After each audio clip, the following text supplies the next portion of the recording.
읽겠습니다. 내 이웃에게 무엇을 구워줄 때 너는 그의 집에 들어가서 전당물을 취하지 말고 너는 밖에 서 있고 내게 꾸는 자가 전당물을 밖으로 가지고 나와서 내게 줄 것이며 그가 가난한 자이면 너는 그의 전당물을 가지고 자지 말고 해질 때에 그 전당물을 반드시 그에게 돌려줄 것이라. 그리하면 그가 그 옷을 입고 자며 너를 위하여 축복하리니 그 일이 내 하나님 여호와 앞에서 내 공의로움이 되리라.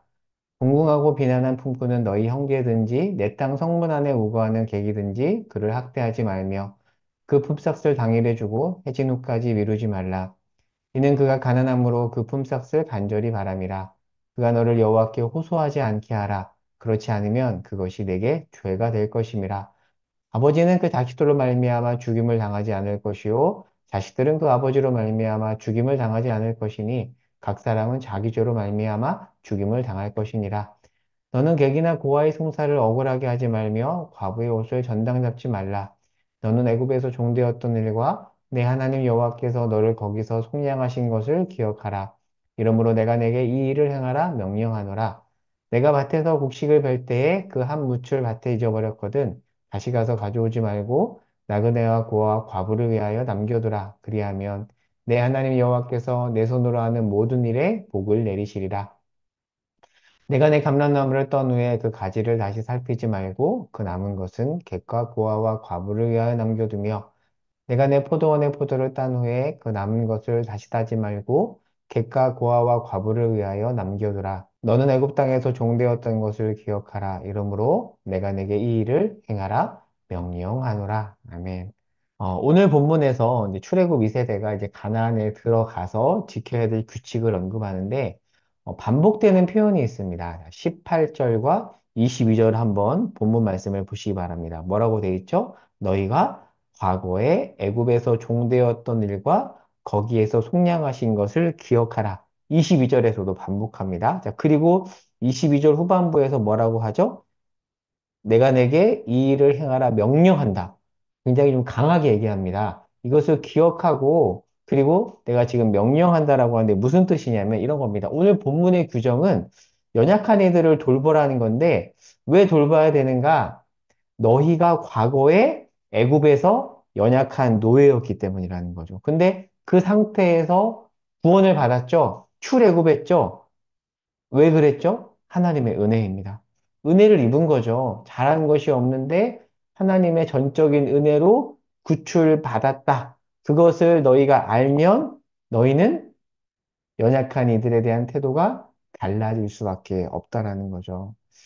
이게 사담 같은데 이제 개척을 하니까 이제 개척교회 목사님이나 개척 준비하는 목사님들이 많이 찾아와요. 이번 주만 해도 또 그런 목사님들을 만났는데 만나고 나면 참 마음이 많이 아픕니다. 그리고 참 빚진 마음이 큽니다. 아시다시피 저는 남포교회 교회와 교인들의 많은 기도와 헌신으로 이렇게 개척을 하게 되었는데 사실 저에게는 어떤 도움받을 만한 조건이, 인간적인 조건이 하나도 없습니다. 그래서 저는 알아요. 제가 아무 조건과 자격이 없는 자인데 은혜를 입었다는 걸 압니다. 이걸 모든 것이 은혜라는 것을 압니다. 그래서 그런 어떤 빚진 마음이 크기 때문에 개척교회 목사님들을 볼 때 마음이 달라요. 그러니까 하나님이 늘 저에게 그런 말씀을 하시는 것 같아요.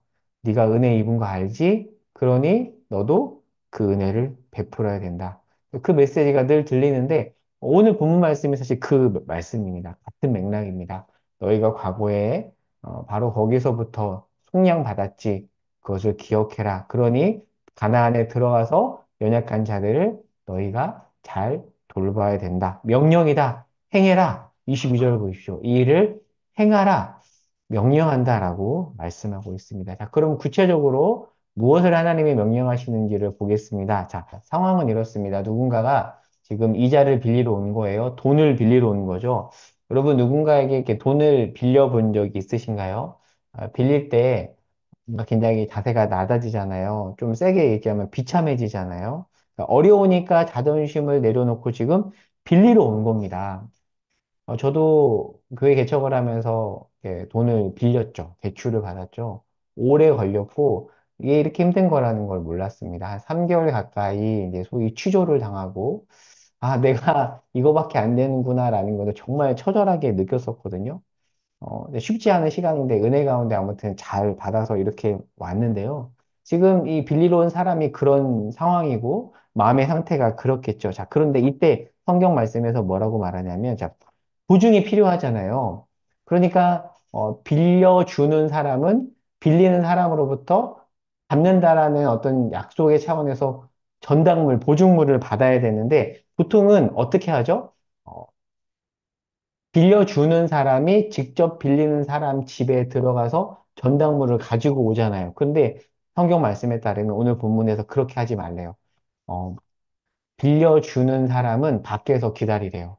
그리고 빌리는 사람이 직접 전당물을 가지고 오면 그때 밖에서 받으라고 말씀하고 있습니다. 무슨 뜻일까요?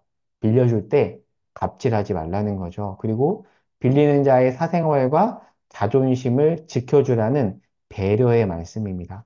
사실 빌려주는 사람은 가진 자이기 때문에 보통 배려하지 않고 이 빌리는 사람의 그 비참한 마음을 알지 못합니다. 근데 지금 하나님은 뭐라고 말하냐면 너희가 과거에 종되었던 자 아니었냐? 그때 마음을 기억하고 빌리는 자에게 험하게 굴지 말아라 라고 하고 있습니다. 그리고 자, 12절에 보면 가난한 자가 꿀 때 해질 때 돌려주라고 하는데요.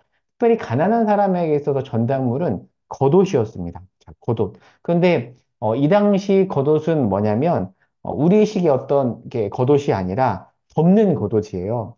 마가복음 묵상할 때 기억나시나요? 바디메오가 입고 있었던 겉옷. 자, 그 겉옷은 이런 겁니다. 이 당시 고대 근동사회는 낮과 달리 상대적으로 밤이 추웠거든요. 그 밤에 추위를 막아주고, 비도 막아주고, 그리고 길거리에서 자는, 노숙하는 그런 사람에게 있어서 보호막이었습니다. 그러니까 겉옷은 슬리핑 백이에요. 그러니까 사실 마가복음에 나오는 바디메옥에 있어서 이 겉옷은 그에게 전부였던 거죠. 사실 부자가 볼 때는 별게 아닐 수 있지만 가난한 자 입장에서는 전부인 그 겉옷을 반드시 해지기 전에 돌려주래요. 왜요? 그게 있어야 밤에 잘 수 있잖아요. 없으면 얼어 죽을 수도 있습니다. 자, 그런데 13절은 뭐라고 말하냐면 너희가 그렇게 하면 가난한 자의 전당물을 해지기 전에 돌려주면 이 일이 하나님 앞에서 내 공의로움이 될 거라고 말씀하고 있습니다. 이 말씀을 우리도 잘 기억을 해야겠죠? 자, 이어서 15절입니다. 자, 가난한 품꾼을 학대하지 말래요. 자, 그리고 품삯을 반드시 제때 주라고 말씀하고 있습니다. 자, 한번 다시 15절 다시 한번 볼게요. 품삯을 해진 후까지 미루지 말아라. 왜요? 그가 가난하니까 품삯을 간절히 바란다는 거죠. 제가 제대하고 알바를 했었는데요. 이제 알바에서 모은 돈으로 이제 운전면허도 따고 학비를 냈었습니다.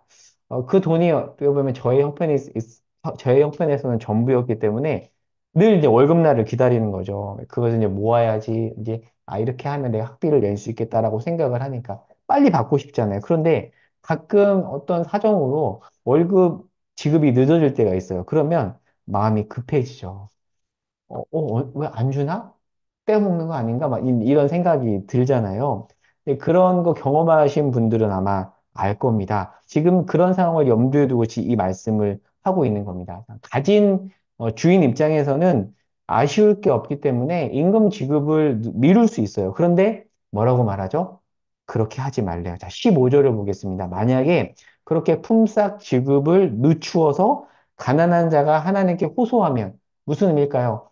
기도하는 거겠죠. 하나님, 지금 돈이 없는데 품삯도 지급이 늦춰지고 있고 너무 힘듭니다. 그런 식으로 힘들다고 하나님께 호소하면 뭐라고 말하죠? 15절에 그것이 내게 죄가 될 것이다. 그러니까 제때 지불하지 않는 주인에게 이야기를 하고 있는 거죠. 그러니까 가질수록 못 가진 자를 더 헤아려야 함을 말해주고 있습니다. 그리고 심지어 죄라는 단어까지 언급하면서 강하게 말씀하고 있습니다. 그러니까 이 말씀을 통해서 우리는 연약한 자를 대하는 태도가 영적 상태를 대변한다는 것도 우리가 확인해 볼 수 있습니다. 자, 그 밖의 규정입니다. 16절에 연좌제를 금지합니다. 자, 부모가 잘못했다고 해서 자식까지 잡아들이는 그 연좌제, 고대 근동에서는 흔했습니다. 부모가 잘못했다고 자녀까지 뭔가 이렇게 죄를 들추어내거나 이렇게 연대 책임을 지우는 것은 올바른 하나님 나라 백성의 모습이 아니라는 것을 16절이 말해주고 있고요. 그리고 17절에서는 객이나 고아의 송사를 억울하게 하지 말고 과부, 연약한 자 3종 세트라고 하죠. 고아, 과부, 객, 과부. 과부의 옷은 과부의 옷은 전당 잡지 말라고 합니다. 왜요? 이스라엘 백성들이 과거에 종이었던 때가 있었기 때문입니다. 자, 그리고 이후 말씀에서는 추수 때의 곡식과 과일을 일부 남겨두래요. 자, 우리 한국 조상들이 했던 까치밥과 같은 거예요. 까치밥이 뭐죠? 이렇게 겨울에 되면 이렇게 감을 다 따고 일부를 남겨두죠. 왜요? 추운 겨울에 까치에게 식량이 되도록. 그러니까 이삭죽기는 이런 겁니다. 까치밥처럼 이렇게 일부를 남겨두는 겁니다. 여러분, 룻기에 나오는 룻이 이삭죽기를 통해서 이삭을 주어서 삶을 연명하잖아요. 삼시세끼를 다 먹는 시대가 아니었어요. 겨우 하루 먹거나 아니면 하루 한 끼도 못 먹는 이런 사람들이 정말 많았어요. 정말 허기지겠죠. 그들을 위해서 이렇게 있는 자들로 하여금 남겨두라고 말씀해주고 있습니다. 사실 오늘날 이렇게 먹을 것이 풍성한 시대에서는 이제 와닿지 않는 말씀일 수 있지만 이 당시 맥락에서 이 말씀을 이해해야 됩니다. 제가 예전에 단기 선교 갔을 때 현지인하고 둘이서 이렇게 정탐을 다녔었는데요. 밥을 삼시세끼 다 안 먹더라고요. 제가 그때 알았어요. 아, 우리가 선택기를 하는 굉장히 부유한 사람이구나라는 것을 알았거든요. 하루 한 끼 내지는 두 끼밖에 안 먹더라고요. 경험해보지 않으면 그런 사람들의 마음을 헤아리지 못하죠. 너희들은 이런 사람들을 헤아리고 세심하게 돌보고 그들이 비굴함을 느끼지 않도록 잘해라. 이렇게 규정을 언급하고 있습니다. 자, 말씀을 정리하도록 하겠습니다. 이스라엘은 과거에 없었죠. 노예였습니다. 그런데 은혜로 현재 어떻게 됐죠? 갖게 되었습니다. 그리고 앞으로 가나안에 들어가서 갖게 될 것입니다. 그러면 은혜를 입은 자죠. 어떻게 해야 될까요? 은혜를 입은 자들은 은혜를 은혜로 알고 그 은혜를 전해야 된다는 거죠. 은혜 받은 자에게 책임이 있습니다. 은혜를 전할 책임이 있습니다. 여러분, 은혜는 당연한 게 아니에요. 저는 초반에 말한 것처럼 은혜 입은 자로서 은혜를 받아야 할 대상에 대한 긍휼한 마음이 있어요. 개척을 했다 보니 이제 개척교회 목사님들, 저보다 더 어렵게 준비하는 목사님들에 대한 마음이 참 크거든요. 그들에게 은혜를 전해야겠다라는 큰 부담감이 저에게 있는데, 각자 다를 겁니다. 그런 대상이. 여러분에게 은혜를 전해야 될 대상이 있을 것입니다. 그들은 누구일까요? 그들을 주님의 마음으로 돌아보는 복된 하루가 될 수 있기를 바랍니다. 오늘 기도 제목입니다. 주님, 은혜를 기억하며 은혜를 전해야 될 대상들을 돌아보게 하소서.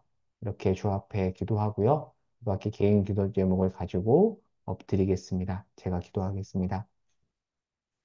하나님, 우리는 종되었던 자였습니다. 종으로부터 자유하게 할 만한 우리에게 어떤 조건이 없음에도 주께서 은혜로 우리를 자유케 하셨습니다. 그 은혜를 받은 자로서 은혜를 은혜로 알고 우리가 속한 자리에서 은혜를 전하며 살아가게 하여 주시옵소서.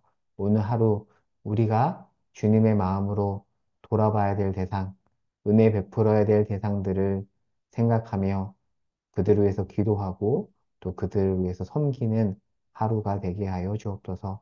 예수님의 이름으로 기도합니다. 아멘. 기도하겠습니다.